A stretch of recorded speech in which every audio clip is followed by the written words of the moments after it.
মা কাজল, এদিকে আই তো মা। মাশাআল্লাহ মাশাআল্লাহ, আমার তো খুবই পছন্দ হয়েছে। তাইলে আগামী বৃহস্পতিবার গায়ে হলুদ, শুক্রবারে বিয়া।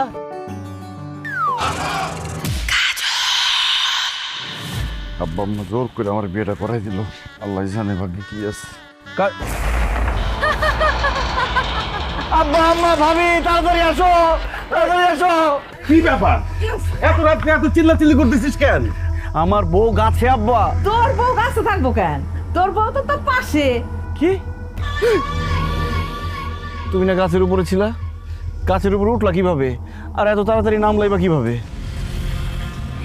কারণ আমার সাথে ভূত আছে, ওরা আমার গাছের উপরে উঠাইছে আবার নামায় দিয়ে গেছে। ওয়াল্লাহ, কি বলো সত্যি?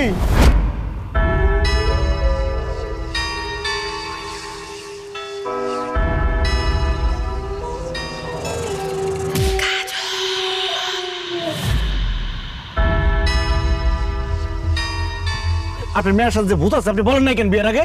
তুমগো সবার জীবন বাঁচানোর জন্য। আমাকে করে বাঁচানোর জন্য মানে? বাড়িতে বলবো কেমনে?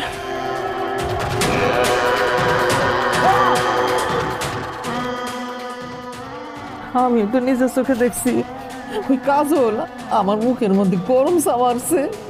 কিন্তু মা, কাজল যখন তোমার মুখে চা মারছে তখন তো কাজল আমার সাথে ছিল। আবার যখন কাজল ভাবিরে পুকুরে নিয়ে চোবাইতেছিল তখন কিন্তু আমি নিজের চোখে দেখছি কাজল বড় ভাইরে রুটি বানায় খাওয়াইতেছিল। কাজল একজন মানুষ হইয়া একই সময়ে দুই জায়গায় কিভাবে থাকবে?